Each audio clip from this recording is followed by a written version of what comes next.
എന്തൊക്കെ ഉണ്ടായിട്ട് എന്താ ജീവിതത്തിൽ സമാധാനം ഇല്ലെങ്കിൽ തീർന്നില്ലേ?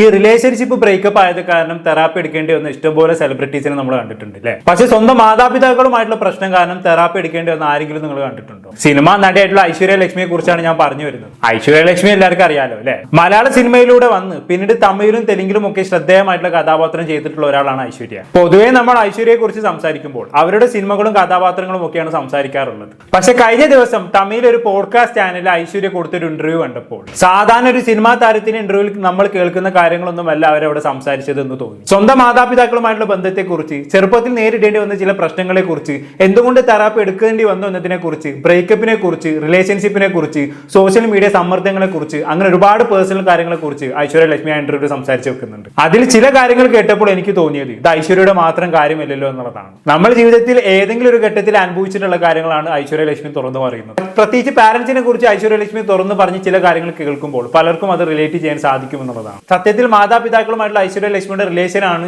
ഇന്റർവ്യൂവിലെ ഹൈലൈറ്റ് എന്ന് പറയുന്നത്. സാധാരണ നമ്മൾ സിനിമാക്കാരുടെ ഇന്റർവ്യൂവിൽ എന്തൊക്കെയാണ് കേൾക്കാറുള്ളത്? പാർട്ണറുമായിട്ടുള്ള റിലേഷൻഷിപ്പ്, അവരുമായിട്ടുള്ള പ്രശ്നങ്ങൾ, അവരുമായിട്ടുള്ള ബ്രേക്കപ്പ്, ഇതൊക്കെയാണ് നമ്മൾ സാധാരണ കേട്ട് വരാറുള്ളത് അല്ലേ? എന്നാൽ സ്വന്തം മാതാപിതാക്കളെ കുറിച്ചും അവരുമായിട്ടുള്ള പ്രശ്നത്തെക്കുറിച്ചും ഒരു നടി ഇത്ര അധികം തുറന്ന് സംസാരിക്കുന്നത് ഞാൻ ആദ്യമായിട്ടാണ് കാണുന്നത്. അതുകൊണ്ട് തന്നെയാണ് ഇന്ന് ഈ ഇന്റർവ്യൂ റിയാക്ട് ചെയ്യാമെന്ന് ഞാൻ തീരുമാനിച്ചത്. ശരിക്കും പറഞ്ഞാൽ മകളെ ഡോക്ടറായി കാണണമെന്നായിരുന്നു ഐശ്വര്യയുടെ മാതാപിതാക്കളുടെ ആഗ്രഹം. എന്നാൽ ആ ആഗ്രഹങ്ങൾക്ക് വിപരീതമായി MBBS പൂർത്തിയായതോടെ ഐശ്വര്യ ലക്ഷ്മി നേരെ മോഡലിംഗിലേക്ക് തിരികെയായിരുന്നു. പിന്നീട് നേരെ സിനിമയിലേക്കും എത്തി. ഇത് വയസ്സായ ഐശ്വര്യ ലക്ഷ്മിയുടെ മാതാപിതാക്കളെ സംബന്ധിച്ചിടത്തോളം ഒട്ടും അംഗീകരിക്കാൻ പറ്റാത്ത കാര്യങ്ങളായിരുന്നു. അതിനിടയിൽ മായാനദിയിലെ ടോവിനോ തോമസുമായിട്ടുള്ള ഐശ്വര്യ ലക്ഷ്മിയുടെ ഇന്റിമേറ്റ് സീനുകളും കണ്ടതോടുകൂടി മാതാപിതാക്കളുടെ കാര്യത്തിൽ തീരുമാനമായി. പിന്നീട് അവർ കുറെ കാര്യത്തിൽ ഐശ്വര്യയോട് മിണ്ടിയിട്ട് പോലും ഇല്ല എന്നുള്ളതാണ്. അതുപോലെ തന്നെ ഐശ്വര്യയുടെ കല്യാണത്തിന് വേണ്ടി 1 കിലോയോളം വരുന്ന സ്വർണം ഈ പറഞ്ഞ മാതാപിതാക്കൾ ചൊരുക്കൂട്ടി വെച്ചിട്ടുണ്ടായിരുന്നു. അതിലേക്കൊക്കെ നമുക്ക് വരാം. എന്തായാലും ഈ ഇന്റർവ്യൂവിന്റെ തുടക്കത്തിൽ ഫാമിലിയെ കുറിച്ച് ചോദിക്കുമ്പോൾ ഐശ്വര്യ ചില കാര്യങ്ങൾ പറയുന്നുണ്ട്. അതായത് താൻ ചെറുപ്പത്തിൽ വളരെ നന്നായി സംസാരിക്കുന്ന ഒരു എക്സ്ട്രോവേർട്ട് ആയിരുന്നു എന്നതാണ് ഐശ്വര്യ പറഞ്ഞു വെക്കുന്നത്. ഇപ്പോഴും അവർ എക്സ്ട്രോവേർട്ട് ഒക്കെ തന്നെയാണ്. പക്ഷെ ഒരു പ്രത്യേകതയുണ്ട്. തന്റേതായ ഒരു ഫ്രണ്ട് സർക്കിൾ ഇരുന്ന് കഴിഞ്ഞാണെങ്കിൽ ഒരുപാട് സംസാരിക്കും. പക്ഷെ അതിനുശേഷം കുറെ നാളത്തേക്ക് ആ വൈക്ക് വരത്തില്ല.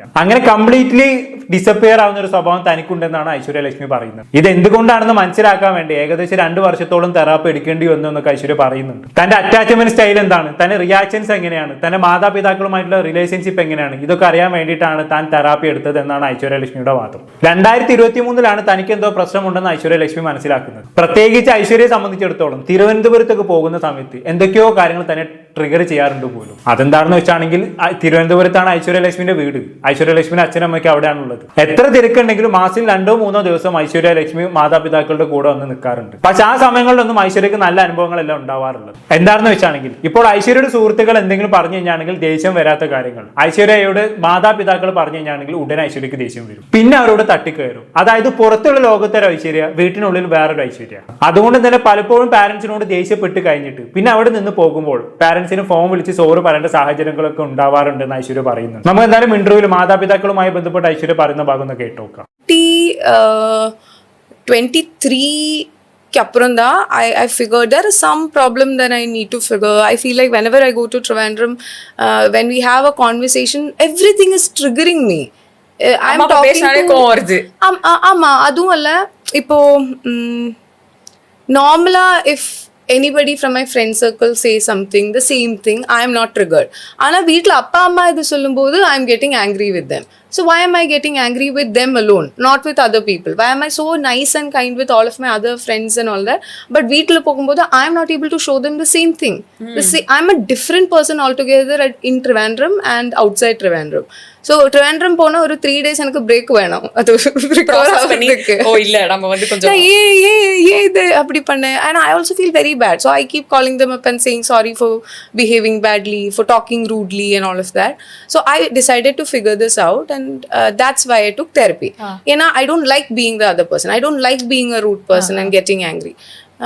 So then I figured there's a lot of expectation mismatch that I've had. Chinna vayasla ellame chinna vayasla irundhu, I mean I'm saying right now also.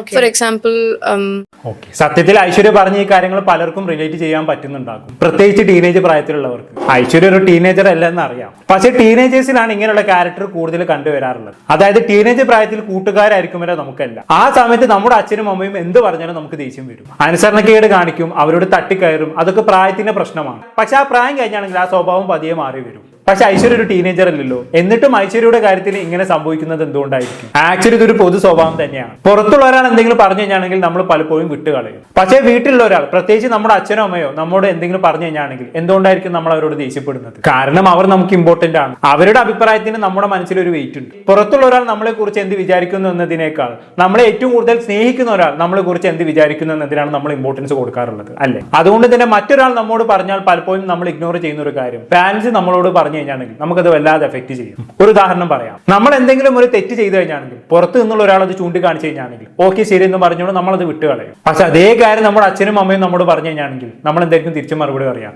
എന്റെ കാര്യം നോക്കാൻ എനിക്കറിയാം എന്ന് പറഞ്ഞ് നമ്മൾ മാതാപിതാക്കളോട് തട്ടിക്കയറും, അല്ലേ? കാരണം അവർ പറഞ്ഞ വാക്യം നമ്മുടെ മനസ്സിലൊരു വെയിറ്റ് ഉണ്ട്. അവരിൽ നിന്നുള്ള അപ്രൂവൽ നമുക്ക് പ്രധാനപ്പെട്ടതാണ്. അതുകൊണ്ടാണ് അവരിൽ നിന്നുള്ള ക്രിറ്റിസിസം പോലും നമ്മളെ കൂടുതൽ ഹേർട്ട് ചെയ്യുന്നത്. ഇനി ഐശ്വര്യ തന്റെ പാരന്റ്സിനെ കുറിച്ച് പറയുന്ന മറ്റൊരു കാര്യമുണ്ട്. തന്റെ പാരന്റ്സ് അത്ര സോഷ്യൽ അല്ല എന്നാണ് ഐശ്വര്യ പറയുന്നത്. അതായത് ഐശ്വര്യക്ക് തന്റെ ഫ്രണ്ട്സിനെ വീട്ടിലേക്ക് വിളിക്കാനൊക്കെ വലിയ ഇഷ്ടമാണ്, ആളുകളോട് ഇടപഴകാനും നല്ല ഇഷ്ടമാണ്. പക്ഷെ പാരന്റ്സിന് അതൊന്നും അത്ര വലിയ താല്പര്യമില്ല. ഐശ്വര്യ കൊച്ചി, തിരുവനന്തപുരം, മുംബൈ, ചെന്നൈ അങ്ങനെ പല സ്ഥലങ്ങളിലും മാറി മാറി താമസിക്കുന്ന ഒരാളാണ്. അതുകൊണ്ട് തന്നെ ഐശ്വര്യയുടെ ലൈഫ് സ്റ്റൈൽ വേറെയാണ്, പാരന്റ്സിന്റെ ലൈഫ് സ്റ്റൈലും വേറെയാണ്. ഇവിടെ നമ്മളൊക്കെ പലപ്പോഴും ചെയ്യുന്ന ഒരു മിസ്റ്റേക്ക് ഉണ്ട്. നമ്മൾ ഇഷ്ടപ്പെടുന്ന കാര്യം നമ്മുടെ പാരന്റ്സും ഇഷ്ടപ്പെടണമെന്ന് നമ്മൾ പ്രതീക്ഷിക്കും. നമുക്ക് ഫ്രണ്ട്സ് വീട്ടിൽ വരുന്ന ഇഷ്ടമാണെങ്കിൽ അവരും ഇഷ്ടപ്പെടണം. അത് നമുക്ക് ആളുകളുമായി സോഷ്യലൈസ് ചെയ്യുന്ന ഇഷ്ടമാണെങ്കിലും അവരും അതേപോലെ സോഷ്യലൈസ് ചെയ്യണം. നമുക്ക് പുറത്തു പോകാൻ ഇഷ്ടമാണെങ്കിൽ അവർക്കും പുറത്തു പോകാൻ ഇഷ്ടമായിരിക്കണം. പക്ഷെ അങ്ങനെ ആകണമെന്നില്ലല്ലോ. അവർ വളർന്ന കാലം വേറെയാണ്, അവരുടെ ജീവിതാനുഭവങ്ങൾ വേറെയാണ്, അവരുടെ കംഫർട്ട് സോൺ വേറെയാണ്. നമ്മൾ ഇന്ന് നോർമലായി കാണുന്ന പല കാര്യങ്ങളും അവർക്കൊരു പക്ഷെ അത്ര നോർമൽ ആയിരിക്കണമെന്നില്ല. അതാണ് ഐശ്വര്യക്കും ഒരു ഘട്ടത്തിൽ മനസ്സിലായത്. പാരന്റ്സിനെ തന്റെ അടുത്തേക്ക് കൊണ്ടുവന്ന് അവരെ മാറ്റിയെടുക്കാൻ വേണ്ടി ഐശ്വര്യ ശ്രമിച്ചിട്ടുണ്ടായിരുന്നു. പക്ഷെ ഒരു ഘട്ടത്തിൽ ഐശ്വര്യ മനസ്സിലാക്കിയ കാര്യം എന്താണെന്ന് വെച്ചാണെങ്കിൽ അവർ വയസ്സായ ആളുകളാണ്, സോ അവരെ മാറ്റാൻ കഴിയില്ല. അതിന് നല്ലത് താൻ അവർക്ക് വേണ്ടി മാറുന്നതാണെന്ന് ഐശ്വര്യ തിരിച്ചറിഞ്ഞു. പക്ഷെ അങ്ങനെ മനസ്സിലാക്കാൻ ഐശ്വര്യക്ക് തെറാപ്പി വേണ്ടി വന്നു എന്നുള്ളതാണ്. അതിനെക്കുറിച്ച് ഐശ്വര്യ തന്നെ പറയുന്നുണ്ട്, കേട്ടോക്കാം.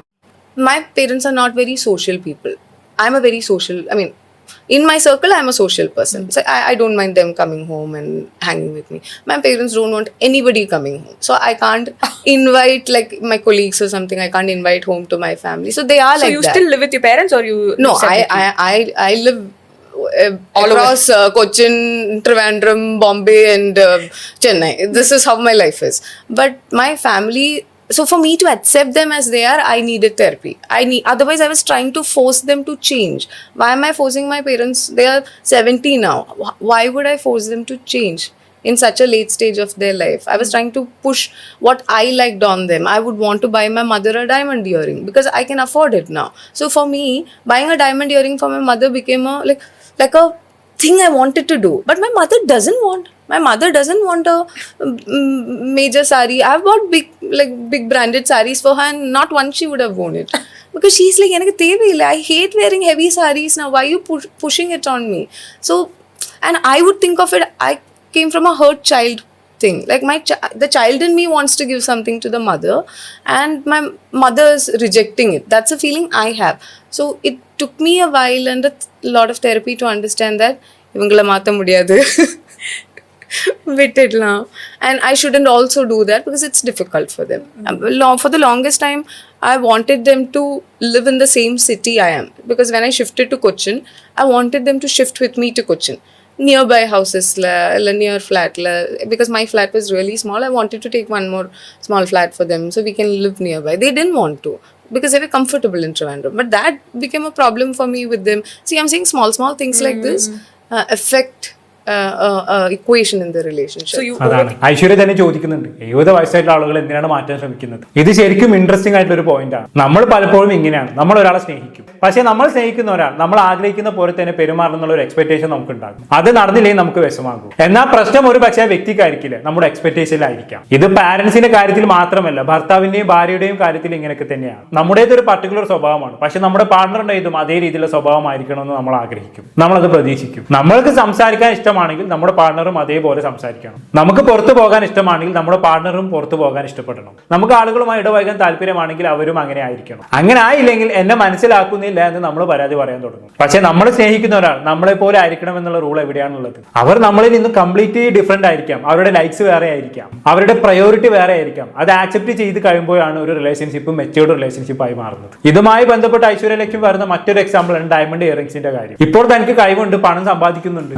അതുകൊണ്ട് തന്നെ തന്നെ അമ്മയ്ക്ക് ഒരു ഡയമണ്ട് ഇയറിംഗ്സ് വാങ്ങി കൊടുക്കണമെന്നാണ് ഐശ്വര്യയുടെ ആഗ്രഹം. വില കൂടിയ സാരികൾ ഐശ്വര്യലക്ഷ്മി അമ്മക്ക് വാങ്ങിക്കൊടുക്കും, പക്ഷെ അമ്മ അതൊന്നും ഉപയോഗിക്കില്ല. സാരി വാങ്ങിച്ചു കൊടുത്താൽ പോലും ഇപ്പൊ എനിക്ക് ഹെവി സാരീസ് ഒന്നും ഇഷ്ടമല്ല എന്നായിരിക്കും അവർ മറുപടി പറയുക. അമ്മ എങ്ങനെ പറയുമ്പോൾ സ്വാഭാവികമായിട്ടും ഐശ്വര്യ നന്നായി ഹേർട്ട് ചെയ്യും. ഞാൻ സ്നേഹത്തോട് കൊടുക്കുമ്പോൾ അമ്മ എന്തിനാണ് അത് നിരസിക്കുന്നത് എന്നുള്ളൊരു ചിന്ത വരും. സത്യത്തിൽ നമ്മളൊക്കെ എന്തിനാണ് ഇങ്ങനെ സമ്പാദിക്കുന്നത്? നമുക്ക് വേണ്ടി മാത്രമാണോ? അല്ല, നമുക്ക് വേണ്ടപ്പെട്ടവർക്കും കൂടിയാണ്, അല്ലേ? നമ്മുടെ അച്ഛൻ, അമ്മ, ഭാര്യ അല്ലെങ്കിൽ ഭർത്താവ്, മക്കൾ ഇവർക്കൊക്കെ വേണ്ടി കൂടിയാണ് നമ്മൾ പണം സമ്പാദിക്കുന്നത്. ഒരുപാട് കഷ്ടപ്പെട്ട് പണം സമ്പാദിക്കുന്നത്. നമുക്ക് വേണ്ടി മാത്രമല്ല നമ്മൾ വലിയൊരു വീട് പണിയുന്നത്. നമ്മുടെ അച്ഛനും അമ്മയ്ക്കും സുഖമായിട്ട് താമസിക്കണം, മക്കൾക്ക് നല്ല വിദ്യാഭ്യാസം കൊടുക്കണം, ഭാര്യയ്ക്ക് ഇഷ്ടമുള്ള സാധനങ്ങൾ വാങ്ങിക്കൊടുക്കണം, അല്ലെങ്കിൽ ഭർത്താവിനുള്ള ഇഷ്ടമുള്ള സാധനങ്ങൾ വാങ്ങിക്കൊടുക്കണം. അവർക്ക് എന്തെങ്കിലുമൊക്കെ വാങ്ങിക്കൊടുക്കുമ്പോൾ നമുക്ക് കിട്ടുന്ന ഒരു സന്തോഷമുണ്ട്. എന്റെ അമ്മയ്ക്ക് ഇതിട്ട് നന്നായിട്ടുണ്ട്, എന്റെ ഭാര്യയ്ക്ക് ഇത് ഒരുപാട് ഇഷ്ടപ്പെട്ടു, എന്റെ മകന് ഇത് കിട്ടിയപ്പോൾ അവന് മുഖത്ത് വന്ന സന്തോഷം കണ്ടോ. ആ ഒരു സന്തോഷത്തിനൊക്കെ വേണ്ടിയാണ് നമ്മൾ കഷ്ടപ്പെടുന്നത്. പക്ഷെ നമ്മളിങ്ങനെ ഓരോന്ന് വാങ്ങിക്കൊണ്ടുവരുന്ന സമയത്ത് നമ്മുടെ അമ്മയോ ഭാര്യയോ എനിക്ക് നിന്റെ പണത്തിൽ നിന്നും ഒന്നും വേണ്ട എന്നുള്ള രീതിയിൽ തിരിച്ചു മറുപടി പറഞ്ഞാൽ എന്തായിരിക്കും അവസ്ഥ? നമുക്ക് ഒരിക്കലും അത് സഹിക്കാൻ കഴിയില്ല, അല്ലേ? പിന്നെ ആർക്ക് വേണ്ടിയാണ് നമ്മളിങ്ങനെ കഷ്ടപ്പെടുന്നതെന്ന് നമുക്ക് പോലും തോന്നിപ്പോകും. ഞാൻ ഇത്ര കഷ്ടപ്പെട്ട് സമ്പാദിക്കുന്നത് നിങ്ങൾക്ക് വേണ്ടിയില്ലെന്ന് പോലും നമ്മൾ ചോദിച്ചു പോകും. അത് തന്നെയാണ് ഐശ്വര്യയുടെയും അവസ്ഥ. പക്ഷെ പിന്നീട് ഐശ്വര്യക്ക് മനസ്സിലായി അമ്മ തന്നെ റിജക്ട് ചെയ്യുന്നതല്ല, മറിച്ച് അമ്മയ്ക്ക് ഈ സാധനങ്ങളൊന്നും വേണ്ടാത്തത് കൊണ്ടാണ് എന്നുള്ളത്. ഇത് രണ്ടും തമ്മിൽ വലിയ വ്യത്യാസമുണ്ട്. പക്ഷെ നമ്മൾ ഇമോഷണൽ ആയിരിക്കുന്ന സമയത്ത് നമുക്ക് ഈ വ്യത്യാസം മനസ്സിലാക്കാൻ പറ്റില്ല. നമ്മൾ വിചാരിക്കുന്ന എന്താണ്? നമ്മൾ സ്നേഹത്തോട് കൊടുത്തതാണ്, പക്ഷെ അവരത് സ്വീകരിച്ചില്ല. അതായത് എന്റെ സ്നേഹത്തെ അവർ നിരസിച്ചു എന്നാണ് നമ്മൾ വിചാരിക്കുക. പക്ഷെ അങ്ങനെയല്ല. ചിലപ്പോൾ നമ്മൾ സ്നേഹം കാണിക്കുന്ന രീതി മറ്റൊരാൾക്ക് ആവശ്യമില്ലായിരിക്കാം. നമ്മളൊരു ഡയമണ്ട് ഇയറിംഗ്സ് വാങ്ങിക്കൊടുത്താൽ അമ്മയ്ക്ക് അത് സന്തോഷം തരണമെന്നില്ല. പകരം നമ്മൾ അവരുടെ കൂടെ കുറച്ച് സമയം സ്പെൻഡ് ചെയ്താൽ മതിയാകും. അതായിരിക്കും അവർക്ക് കൂടുതൽ സന്തോഷം നൽകുന്നത്. നമ്മൾ കൊടുക്കാൻ ആഗ്രഹിക്കുന്നത് വേറൊന്നും, പക്ഷെ അവർക്ക് ആവശ്യമുള്ളത് വേറൊന്നും ആയിരിക്കും. ഇനി ഇതുമായി ബന്ധപ്പെട്ട ഐശ്വര്യ പറയുന്ന മറ്റൊരു കാര്യമുണ്ട്. ഒരിക്കൽ പാരന്റ്സിനെ കൊച്ചിയിലേക്ക് കൊണ്ടുവന്ന് തന്റെ കൂടെ താമസിപ്പിക്കണമെന്നായിരുന്നു ഐശ്വര്യയുടെ ആഗ്രഹം. പക്ഷെ ഐശ്വര്യയുടെ പാരന്റ്സിനെ സംബന്ധിച്ചിടത്തോളം അവർക്ക് തിരുവനന്തപുരം വിട്ടുപോകാൻ ഒട്ടും താല്പര്യമില്ല. അതാണ് അവരുടെ കംഫർട്ട് സോൺ എന്ന് പറയുന്നത്. അവർക്ക് അവിടെ ജീവിക്കാനാണ് കംഫർട്ട്. ഇതൊക്കെ കേൾക്കുമ്പോൾ ചെറിയ കാര്യങ്ങളാണെന്ന് തോന്നുന്നു. പക്ഷേ സത്യത്തിൽ റിലേഷൻഷിപ്പിൽ വലിയ പ്രശ്നങ്ങൾ ഉണ്ടാകുന്നത് ഇത്തരത്തിലുള്ള ചെറിയ കാര്യങ്ങളിൽ നിന്നാണ്. ഞാൻ ഇത്രയും സൗകര്യങ്ങൾ ഒരുക്കിയിട്ട് അവരെന്റെ കൂടെ വന്ന് നിൽക്കുന്നില്ല. ഞാൻ ഇത്രയും വലിയ വീടെടുത്തിട്ടും അവർക്ക് ആ പഴയ വീട്ടിൽ തന്നെയാണ് താമസിക്കേണ്ടത്. ഞാൻ ഇത്രയും ചെയ്യുമ്പോഴും അവർക്ക് എന്റെ കൂടെ വരാൻ താല്പര്യമില്ല എന്നൊക്കെയുള്ള രീതിയിൽ നമ്മൾ ചിന്തിക്കും. പക്ഷെ ഒരു പക്ഷെ അതായിരിക്കും അവരുടെ കംഫർട്ട്. അവർ വർഷങ്ങളായി ജീവിച്ച സ്ഥലം, അവരുടെ പരിചയക്കാർ, അവരുടെ റൂട്ടീൻ, അവരുടെ ചെറിയ ചെറിയ ഇഷ്ടങ്ങൾ, ഇതൊക്കെ വിട്ട് നമ്മൾ പറഞ്ഞ സ്ഥലത്തേക്ക് വരാൻ അവർക്ക് ഭയങ്കര ബുദ്ധിമുട്ടായിരിക്കും. ഇതിനർത്ഥം അവർ നമ്മളെ സ്നേഹിക്കുന്നില്ല എന്നുള്ളതല്ല, മറിച്ച് അവർക്ക് അവരുടെ ജീവിതം അവരുടേതായ രീതിയിൽ ജീവിക്കണം എന്നുള്ളതാണ്. ഇത് ആക്സെപ്റ്റ് ചെയ്യാൻ ഐശ്വര്യക്ക് തെറാപ്പി വേണ്ടി വന്നെന്നാണ് പറയുന്നത്. ഇത് കേൾക്കുമ്പോൾ സത്യത്തിൽ തെറാപ്പി എന്തിനാണ് വേണ്ടതെന്നതിനെ കുറിച്ച് നമുക്കൊരു ഐഡിയ കിട്ടും. തെറാപ്പി എന്നത് പ്രശ്നമുള്ള ആളുകൾക്ക് മാത്രം പോകേണ്ട സ്ഥലമല്ല. ചിലപ്പോൾ നിങ്ങൾ വളരെ ഇമ്പോർട്ടന്റ് ആയിട്ടുള്ള ആളുകളെ എങ്ങനെ ട്രീറ്റ് ചെയ്യണമെന്ന് പഠിപ്പിക്കാനും തെറാപ്പി നമ്മളെ സഹായിക്കും. ചിലപ്പോൾ ചിലർക്ക് അതിന് തെറാപ്പി വേണ്ടി വരും. പക്ഷെ എന്തൊക്കെ പ്രശ്നങ്ങൾ ഉണ്ടെന്ന് പറഞ്ഞാലും തന്റെ പാരന്റ്സ് തന്നെ സംബന്ധിച്ചിടത്തോളം വളരെ ഇമ്പോർട്ടന്റ് ആണെന്ന് തന്നെയാണ് ഐശ്വര്യ പറഞ്ഞു വെക്കുന്നത്. അതുകൊണ്ട് തന്നെ ഇന്നും തനിക്ക് എന്തെങ്കിലും പ്രശ്നം ഉണ്ടായി കഴിഞ്ഞാണെങ്കിൽ ആദ്യം താൻ ഓടിപ്പോകുന്നത് അമ്മയുടെ അടുത്തേക്കായിരിക്കും എന്നാണ് ഐശ്വര്യ പറയുന്നത്. എന്തായാലും അതൊന്ന് കേട്ടോക്കാം. lot amma appan varumbodhu yes it's also vara matengiranga why are they like this, why are they reacting like this? But ana adu because I feel like as a child I'm not able to show whatever I want to show in my capacity. So maybe working parents irundadnala and attachment chinna vayasla oru iduva irundadala chinna vayasla neenga ஒரு jolly kit அம்மா அப்பாவோட நல்லா க்ளோஸா இருக்கக்கூடிய ஒரு kit. they are the most important people in the world for me. அதிலெல்லாம் குறையில்ல இல்ல, பிரச்சனைகளுக்கும் குறையில்ல. That's what I'm trying to say. It's not like big problems, but even small things that you learn in your childhood, it affects all of your relationships in adult life. So things like that. யார் கூட ஃப்ரீயா ஓபனா பேசலாம்? அம்மாவோட அப்பாவோட? ரெண்டு பேர் கூட அவ்ளோ ஃப்ரீயா ஓபனா எல்லாம் நான் பேச மாட்டேன் சின்ன வயசுல இருந்தே. சின்ன வயசுல no. Even now if I have a bad crisis I will run to my mother. But otherwise day to day life they don't get it. They don't. Okay, കേട്ടല്ലോ. മാതാപിതാക്കളുമായി തനിക്ക് എന്തൊക്കെ പ്രശ്നങ്ങൾ ഉണ്ടെന്ന് പറഞ്ഞാലും തനിക്കൊരു പ്രതിസന്ധി വരുമ്പോൾ താൻ ആദ്യം ഓടി ചെല്ലുന്നത് അമ്മയുടെ അടുത്തേക്ക് എന്നാണ് ഐശ്വര്യ പറയുന്നത്. അതാണ് മാതാപിതാക്കളും മക്കളും തമ്മിലുള്ള ബന്ധത്തിന്റെ ആഴം എന്ന് പറയുന്നത്. അല്ലെങ്കിൽ നമ്മൾ ഏറ്റവും കൂടുതൽ സ്നേഹിക്കുന്ന ഒരാളോടാണല്ലോ നമ്മൾ ഏറ്റവും കൂടുതൽ ദേഷ്യപ്പെടാറുള്ളത്. കാരണം ഞാൻ നേരത്തെ പറഞ്ഞ പോലെ തന്നെ അവരിൽ നിന്നുള്ള നമുക്കുള്ള എക്സ്പെക്ടേഷൻ വളരെ കൂടുതലായിരിക്കും. പുറത്തുള്ള ഒരാൾ നമ്മളെ ഡിസപ്പോയിന്റ് ചെയ്താണ് അതെന്തെങ്കിലും ആവട്ടെ എന്ന് പറഞ്ഞ് നമ്മൾ വിട്ട് കളയും. പക്ഷെ അത് അച്ഛനും അമ്മയും ചെയ്താൽ എന്തുകൊണ്ടാണ് എന്റെ അമ്മ എന്നെ മനസ്സിലാക്കാത്തത് എന്ന് നമ്മൾ ചിന്തിച്ചു കളയും. കാരണം അവരുടെ അപ്രൂവൽ നമുക്ക് വേണം, അവരുടെ സ്നേഹം നമുക്ക് വേണം. അവരിൽ നിന്ന് നമ്മൾ എക്സ്പെക്ട് ചെയ്യുന്ന ഇമോഷണൽ സപ്പോർട്ട് വളരെ കൂടുതലാണ്. അതുകൊണ്ടാണ് അവരിൽ നിന്നുള്ള ചെറിയ വാക്ക് പോലും നമ്മളെ വല്ലാതെ ഹേർട്ട് ചെയ്യുന്നത്. ഇവിടെ ഐശ്വര്യ തന്നെ പറയുന്നുണ്ട് തനിക്ക് ഏറ്റവും ഇമ്പോർട്ടന്റ് തന്റെ പേരന്റ് ആണെന്നുള്ളത്. എന്നാൽ അത് ഐശ്വര്യ തന്നെ പറയുന്നത് തന്നെ ഏറ്റവും കൂടുതൽ ട്രിഗർ ചെയ്യുന്നതും തന്റെ പാരന്റ്സ് ആണെന്നുള്ളത്. സത്യത്തിൽ നമ്മൾ പലരും ജീവിതത്തിൽ ഇങ്ങനെയൊക്കെ തന്നെയല്ലേ. ഇനി ഇതെല്ലാം മനസ്സിലാക്കിയതിന് ശേഷം ഐശ്വര്യ ജീവിതത്തിൽ ചില റൂൾസ് ഉണ്ടാക്കിയെടുത്തിട്ടുണ്ട്. പാരന്റ്സിനോട് ശബ്ദം ഉയർത്തില്ല, അവരെ തന്നെ ട്രിഗർ ചെയ്താലും പ്രതികരിക്കാതെ മിണ്ടാതിരിക്കും, അവരോടൊപ്പം ചെലവഴിക്കുന്ന സമയം കുറവായതിനാൽ ആ സമയം കൂടുതൽ പീസ്ഫുൾ ആയിരിക്കാൻ ശ്രമിക്കും. ഇതൊക്കെ തെറാപ്പിയിൽ നിന്നാണ് മനസ്സിലാക്കിയതെന്നാണ് ഐശ്വര്യ പറയുന്നത്. സത്യത്തിൽ ഇത് വളരെ പ്രാക്ടിക്കൽ ആയിട്ടുള്ള ഒരു കാര്യമാണ്. എല്ലാ കാര്യത്തിൽ നമ്മൾ പ്രതികരിക്കണമെന്നില്ലല്ലോ, പ്രത്യേകിച്ച് നമ്മുടെ പാരന്റ്സിന്റെ കാര്യത്തിൽ. ചിലപ്പോൾ നമുക്ക് പറയാനുള്ളത് ശരിയായിരിക്കാം, നമ്മുടെ പോയിന്റ് വാലിഡ് ആയിരിക്കാം, പക്ഷെ ആ സമയത്ത് നമ്മളാണ് ശരിയെന്ന് പ്രൂവ് ചെയ്യുന്നത് കൊണ്ട് റിലേഷൻഷിപ്പിൽ എന്താണ് കിട്ടാനുള്ളത്? അവസാനം രണ്ടുപേരും വഴിക്കിട്ടിരിക്കും. നമുക്ക് വിഷമം വരും, അവർക്കും വിഷമം വരും. പിന്നെ 2 ദിവസം കഴിഞ്ഞ് നമ്മൾ തന്നെ വിളിച്ച് അമ്മയെ സോറി എന്ന് പറയേണ്ടി വരും. അതിന് നല്ലത് ആദ്യം തന്നെ മിണ്ടാതിരിക്കുന്നതല്ലേ. ഞാൻ ടോക്സിക് പാരന്റിങ്ങിനെ ന്യായീകരിക്കേണ്ട കേട്ടോ, അങ്ങനെ വിചാരിക്കരുത്. ടോക്സിക് പാരന്റിങ് സഹിക്കാൻ പറ്റുന്നില്ല, പക്ഷെ എന്റെ മാതാപിതാക്കളെയും ഒഴിവാക്കാൻ പറ്റുന്നില്ല എന്ന ഘട്ടത്തിലൂടെ കടന്നു പോകുന്ന ഇഷ്ടംപോലെ ആളുകൾ നമുക്ക് ചുറ്റുമുണ്ട്. അവർക്ക് വേണമെങ്കിൽ ഈ രീതി പിന്തുടരാമെന്ന് മാത്രം. ഇത് പറഞ്ഞതിന്റെ കൂട്ടത്തിലാണ് കഴിഞ്ഞ ദിവസം ഐശ്വര്യ ലക്ഷ്മിയെ കുറിച്ച് സംവിധായകനായിട്ടുള്ള അലപ്പി അഷ്റഫ് ഒരു വീഡിയോ ചെയ്തിട്ടുണ്ടായിരുന്നു. അതിൽ പുള്ളിക്കാരൻ ഒരു പോയിന്റ് പറയുന്നുണ്ട്, നിങ്ങൾ എന്തായാലും ഒന്ന് കേട്ടു നോക്കി. അവരുടെ അടുത്തൊരു ബന്ധു എന്നോട് പറയുകയുണ്ടായി, മകളുടെ കല്യാണ ആവശ്യത്തിനായി മാതാപിതാക്കൾ 1 കിലോ സ്വർണം ഉൾപ്പെടെ എല്ലാം അവൾക്കായി കരുതിയിരുന്നു എന്ന്. ഇന്ന് നിരവധി കോടികൾ ഐശ്വര്യ സിനിമയിൽ നിന്നും സമ്പാദിച്ചിട്ടുണ്ടെങ്കിലും ഒരു ചില്ലിക്കാശ് പോലും ആ മാതാപിതാക്കൾ തങ്ങളുടെ ആവശ്യങ്ങൾക്കായി മകളിൽ നിന്നും കൈപ്പറ്റിയിട്ടില്ല. ഇതായിരുന്നു സിനിമയുടെ തുടക്കകാലത്തുള്ള ഐശ്വര്യ ലക്ഷ്മിയുടെ അവസ്ഥ എന്ന് പറയുന്നത്. സിനിമയിൽ നിന്ന് സമ്പാദിച്ചു വരുന്ന 1 ഉറുപ്പ്യ പോലും ഞങ്ങൾക്ക് വേണ്ട എന്നുള്ളൊരു നിലപാടിലായിരുന്നു തുടക്ക കാലഘട്ടങ്ങളിൽ ഐശ്വര്യ ലക്ഷ്മിയുടെ മാതാപിതാക്കൾ എടുത്തിരുന്നത്. അത് കാരണം ഒരുപാട് ഐശ്വര്യ ലക്ഷ്മി വിഷമിച്ചിട്ടുണ്ടായിരുന്നു. അന്ന് ഡോക്ടർ ആക്കണമെന്ന് ആഗ്രഹിച്ച് തന്റെ മകൾ തന്നെ വഞ്ചിച്ചെന്നൊരു നിലപാടിലായിരുന്നു ഐശ്വര്യ ലക്ഷ്മിയുടെ അച്ഛനും അമ്മയും ഉണ്ടായിരുന്നത്. പക്ഷെ അത് മാറി വരാൻ ഒരുപാട് കാലം വേണ്ടി വന്നു. ശരിക്കും പറഞ്ഞാൽ ഇവിടെ ഐശ്വര്യ ലക്ഷ്മിയുടെ മാതാപിതാക്കളുടെ ഭാഗത്തു നിന്നും ഒരുപാട് തെറ്റുകൾ വന്നിട്ടുണ്ട്. മകൾ വളർന്നു വലുതായിട്ടും അവളുടെ ഇഷ്ടത്തിനനുസരിച്ച് ജീവിക്കാൻ അവർ ഒരുക്കമല്ലായിരുന്നു, അല്ലേ? മകൾക്ക് ഇഷ്ടം മോഡൽ ആവാനാണ്, പക്ഷെ മാതാപിതാക്കൾക്ക് ഇഷ്ടമോ ഡോക്ടർ ആവാനും. അവസാനം മകൾക്ക് ഇഷ്ടപ്പെട്ട വഴി മകൾ തിരഞ്ഞെടുത്തപ്പോൾ ആ മാതാപിതാക്കൾ ചെയ്തെന്താണ്? കുറെ കാലം മകളോട് മിണ്ടാതിരുന്നു. ശരിക്കും പറഞ്ഞാൽ അതൊന്നും ഒരിക്കലും അംഗീകരിക്കാൻ കഴിയുന്ന കാര്യമല്ല. പഴയ കാലമൊന്നുമല്ലല്ലോ ഇത്. പക്ഷെ ഐശ്വര്യ ലക്ഷ്മിയെ സംബന്ധിച്ചിടത്തോളം മാതാപിതാക്കൾ അവർക്ക് അത്രയും ഇമ്പോർട്ടന്റ് ആയതുകൊണ്ട് തന്നെ അവർ ടോക്സിക് ആണെന്ന് പറഞ്ഞ് മാതാപിതാക്കളെ ഒഴിവാക്കാൻ ഐശ്വര്യ ഒരുക്കമല്ലായിരുന്നു എന്നർത്ഥം. എനിക്ക് ഇത്രയുമാണ് മാതാപിതാക്കളെ കുറിച്ച് ഐശ്വര്യ ലക്ഷ്മി പറഞ്ഞു വെക്കുന്നത്. ഇനി തന്റെ ജീവിതത്തിലെ റിലേഷൻഷിപ്പുകളെ കുറിച്ചും ബ്രേക്കപ്പിനെ കുറിച്ചും ഒക്കെ ഐശ്വര്യ ലക്ഷ്മി പറയുന്നുണ്ട്. നമ്മൾ എന്തായാലും കേട്ടോ നോക്കാം. So that is one thing I'll know. Breakups ஹார்டா இருந்ததா? Of course. நல்லா வலிக்கும். எப்படி மேனேஜ் பண்ணீங்கன்னா உங்க Go through வர்க்கும் it. டிமாண்டிங்கா இருக்கும் ஒரு பக்கம். ஆமா, personal life அழுதுட்டு அப்படியே போய் நல்லா ஹாப்பியா அதுல pretending thing, no? So of course go through it, feel the pain. I feel like I write well when I'm going through a breakup. All of my creative senses are going in overdrive when there is something painful happening. So I have written a lot of things during the breakup time, poems, and then I'll go back and read and sometime later cringe. Oh no, what have I written? So I used to write journals a lot. So that really helps. இப்போ சில பேர் வந்துட்டு அந்த breakup இந்த மாதிரி ஹார்டா இருந்ததுக்கு அப்புறம் சரி இதுக்கு மேல வந்து லவ்லாம் பண்ணக்கூடாது, ஒர்க்கை கான்சென்ட்ரேட் பண்ணணும் அப்படி நினைக்கும் போது அப்பதான் ஒரு சூப்பரான ஒரு லவ் வந்து ஒன்று நடக்கும். அந்த மாதிரி அனுபவங்கள்லாம் இருக்கா? எனக்கு தெரியும் இந்த क्वेश्चन எனக்கு தான் இப்ப வரும்னு எனக்கு தெரியும். நான் பொதுவாக கேட்டேன், உண்மையா பொதுவாக கேட்டேன். இது வந்து எல்லாரும் when you don't see உங்க லைஃப் figured out ஆ இருக்கும்போது most of the time somebody will come. That I've seen in a lot of my friends who have gone through really bad relationship and cried and my best friend Jyotika and me, we have a pattern. We go through breakups together. Like she is having a breakup, I'm also having a breakup. So both we hello ipa na alittirikene konjam nera samari ishtam. So it becomes like that. So when you're ready, when you figure your own life's happiness, I think when the time is right, maybe God will send. So right now you're waiting for that அந்த பர்சனா? அப்படி பார்த்தா என்ன அர்த்தம் புரியலையே. என்ன கேக்குற? Next question. இல்ல ரிலேஷன்ஷிப் ஸ்டேட்டஸ் ரிவீல் பண்ண மாட்டீங்களா? இல்ல ரிவீல் பண்ண மாட்டேன். கரெக்ட். அப்படியா? அப்பதான் நாங்க என்னெல்லாமோ யோசிப்போமே. ஆமா, எல்லாத்தையும் ஓப்பனா சொல்றாங்க, இதை மட்டும் சொல்ல மாட்டேங்கிறாங்க. இப்ப ரிவீல் பண்ண மாட்டேன்னு சொல்றேன். ஓகே சரி. இப்போ ഓക്കെ, അപ്പൊ അങ്ങനെയൊക്കെയാണ് കാര്യങ്ങൾ. ഇപ്പോഴത്തെ റിലേഷൻഷിപ്പ് സ്റ്റാറ്റസ് തനിക്ക് തുറന്നു പറയാൻ താല്പര്യമില്ല എന്നൊക്കെയാണ് ഐശ്വര്യ പറയുന്നത്, അല്ലേ? എന്തായാലും ഐശ്വര്യ ലക്ഷ്മി തുടർന്ന് ഒരുപാട് കാര്യങ്ങൾ പറയുന്നുണ്ട്. അതിൽ എനിക്ക് ഏറ്റവും ഇമ്പോർട്ടന്റ് ആയി തോന്നിയ ഒരു കാര്യം എന്താണെന്ന് വെച്ചാണെങ്കിൽ റിലേഷൻഷിപ്പിൽ തനിക്ക് തന്നെ ഉണ്ടായിരുന്ന ഒരു ടോക്സിക് ബിഹേവിയറിനെ കുറിച്ച് ഐശ്വര്യ പറയുന്നുണ്ട്. ഒരു റിലേഷൻഷിപ്പിലായി ചിലപ്പോൾ താൻ തന്നെ മറന്നുപോകും. തന്റെ പേഴ്സണാലിറ്റി എന്താണ്, തന്റെ ഇഷ്ടങ്ങൾ എന്താണ്, തന്റെ അനിഷ്ടങ്ങൾ എന്താണ്, ഇതൊക്കെ പതുക്കെ മറ്റൊരാളുടെ ചുറ്റും മാത്രം കറങ്ങാൻ തുടങ്ങും. അത് സ്നേഹമാണെന്ന് നമ്മൾ കരുതും. പക്ഷെ ഐശ്വര്യ പറയുന്നത് അത് സ്നേഹമല്ല, അതൊരു തരം ഒബ്സഷൻ ആണെന്നാണ്. ഒരാളെ സ്നേഹിക്കുമ്പോൾ നമുക്ക് നമ്മളായി തുടരാൻ കഴിയണം. നമ്മുടെ ഫ്രണ്ട്സ് വേണം, നമ്മുടെ ഇൻട്രസ്റ്റ് വേണം, നമ്മുടെ സ്വന്തം ലൈഫ് വേണം. മറ്റൊരാൾ നമ്മുടെ ജീവിതത്തിൽ ഒരു പ്രധാനപ്പെട്ട ഭാഗമാകാം, പക്ഷെ നമ്മുടെ മുഴുവൻ ജീവിതവും ആ വ്യക്തിയായി മാറരുത്. ഒരു റിലേഷൻഷിപ്പിൽ കയറി കഴിഞ്ഞാണെങ്കിൽ അവളുടെ ഇഷ്ടമാണ് എന്റെ ഇഷ്ടം, അല്ലെങ്കിൽ അവന്റെ ഇഷ്ടമാണ് എന്റെ ഇഷ്ടം, അതുപോലെ തന്നെ അവളുടെ ഫ്രണ്ട്സ് ആണ് എന്റെ ഫ്രണ്ട്സ്, അല്ലെങ്കിൽ അവന്റെ ഫ്രണ്ട്സ് ആണ് എന്റെ ഫ്രണ്ട്സ്, അതുപോലെ തന്നെ അവരുടെ ലൈഫാണ് എന്റെ ലൈഫ് എന്നൊക്കെ രീതിയിലായി മാറുമ്പോൾ ഒരു ഘട്ടത്തിൽ ആ റിലേഷൻഷിപ്പ് നഷ്ടപ്പെട്ടു കഴിഞ്ഞാണെങ്കിൽ നമുക്ക് നമ്മളെ തന്നെ നഷ്ടപ്പെട്ടു പോകും. അതാണ് അപകടം. ഒരാളെ സ്നേഹിക്കാം, പക്ഷെ അതിന്റെ കൂട്ടത്തിൽ നമ്മൾ നമ്മളെയും സ്നേഹിക്കണം. പക്ഷെ ഒരാളെ സ്നേഹിക്കുമ്പോൾ പലതും സഹിക്കും, ഇതും കൂടി സഹിക്കാം, ഇതും കൂടി അഡ്ജസ്റ്റ് ചെയ്യാം.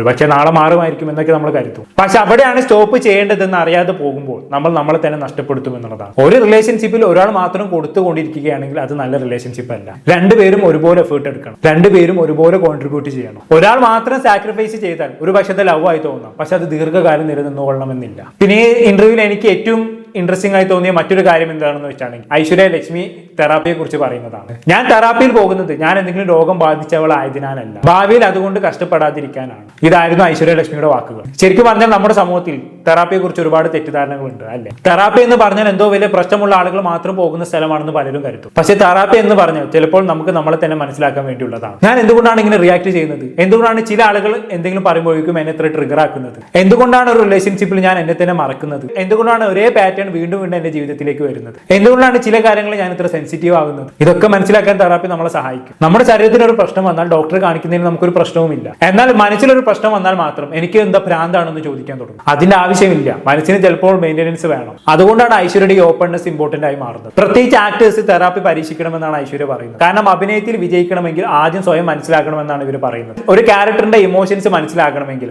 ആദ്യം സ്വന്തം ഇമോഷൻസ് മനസ്സിലാക്കാനുള്ള ഒരു കഴിവ് വേണം. സത്യത്തിൽ ആക്ടേഴ്സിന് മാത്രമല്ല നമ്മുടെ ജീവിതത്തിലും ഇത് ബാധകമാണ്. നമ്മളെ തന്നെ മനസ്സിലാക്കാൻ കഴിയാതെ മറ്റുള്ളവരെ മനസ്സിലാക്കാൻ ശ്രമിച്ചിട്ട് എന്താണ് കാര്യം? എന്തായാലും ഈ ഇന്റർവ്യൂ കണ്ടപ്പോൾ എനിക്ക് തോന്നിയത് ഐശ്വര്യ തന്റെ ജീവിതം ഒരു പെർഫെക്റ്റ് സ്റ്റോറി ആയി അവതരിപ്പിക്കാൻ ശ്രമിച്ചില്ല എന്നുള്ളതാണ്. തനിക്ക് ഫ്ലോസ് ഉണ്ടെന്ന് പറയുന്നു, ഓവർ തിങ്ക് ഉണ്ടെന്ന് പറയുന്നു, പാരന്റ്സിനെ മാറ്റാൻ ശ്രമിച്ചിട്ടുണ്ടെന്ന് പറയുന്നു, റിലേഷൻഷിപ്പിൽ തന്നെ മറന്നു പോയിട്ടുണ്ടെന്ന് പറയുന്നു, കോമ്പറ്റീറ്റീവ് ആണെന്ന് പറയുന്നു, ബ്രേക്കപ്പിന്റെ സമയത്ത് ഇമോഷണൽ ആയിട്ട് ഒരുപാട് കാര്യങ്ങൾ എഴുതിയിട്ടുണ്ടെന്ന് പറയുന്നു, സോഷ്യൽ മീഡിയ തന്നെ എഫക്ട് ചെയ്തിട്ടുണ്ടെന്ന് പറയുന്നു. അതായത് മറ്റുള്ളവരുടെ പ്രശ്നങ്ങളെ കുറിച്ച് മാത്രം സംസാരിക്കാതെ തന്റെ ഭാഗത്തുള്ള പ്രശ്നങ്ങളെ കുറിച്ചും സംസാരിക്കുകയാണ്. അതാണ് ഈ ഇന്റർവ്യൂവിനെ കുറച്ചുകൂടി ഡിഫറെന്റ് ആക്കിയതെന്നാണ് എനിക്ക് തോന്നിയിട്ടുള്ളത്. നമ്മളൊക്കെ പലപ്പോഴും സെലിബ്രിറ്റീസിനെ കാണുമ്പോൾ അവർക്കെല്ലാം പെർഫെക്റ്റ് ആണെന്ന് കരുതും. നല്ല കരിയർ, നല്ല പണം, ഫെയിം, ലക്ഷറി, ട്രാവലിംഗ്, അങ്ങനെ പുറത്തുനിന്ന് നോക്കുമ്പോൾ ജീവിതത്തിൽ ഒന്നിനും കുറവില്ലെന്ന് തോന്നും. പക്ഷെ അതിന്റെ ഉള്ളിൽ അവരെന്താണ് അനുഭവിക്കുന്നത് നമുക്കറിയില്ല. അതുകൊണ്ടാണ് ഞാൻ തുടക്കത്തിൽ പറഞ്ഞത് ജീവിതത്തിൽ എന്തൊക്കെ ഉണ്ടായിട്ട് എന്താ കാര്യം, മനസമാധാനം എന്തെങ്കിലും തീർന്നില്ല എന്ന് പറഞ്ഞത്. പണം കൊണ്ടെല്ലാം വാങ്ങാൻ പറ്റും, പക്ഷെ പീസ് വാങ്ങാൻ പറ്റില്ല. നല്ല വീട് വാങ്ങിക്കാൻ പറ്റും, പക്ഷെ അതിനുള്ളിൽ മനസമാധാനത്തോടെ ഉറങ്ങാൻ കഴിയണം. നല്ല കാറ് വാങ്ങിക്കാം, പക്ഷെ അതിനുള്ളിൽ സഞ്ചരിക്കുമ്പോൾ മനസ്സ് ശാന്തമായിരിക്കണം. ഒരുപാട് ആളുകൾ നമ്മളെ സ്നേഹിച്ചേക്കാം, പക്ഷെ നമുക്ക് ഏറ്റവും ഇമ്പോർട്ടന്റ് ആയിട്ടുള്ള ഒരാളുടെ സ്നേഹം നമുക്ക് നഷ്ടപ്പെട്ടാൽ അത് നമ്മളെ ബാധിച്ചേക്കാം. അതുകൊണ്ട് ജീവിതത്തിൽ പുറത്ത് കാണുന്ന കാര്യങ്ങളെക്കാൾ ഒരു പക്ഷേ ഏറ്റവും ഇമ്പോർട്ടൻസ് ഉള്ളിലുള്ള കാര്യങ്ങൾക്കാണ്.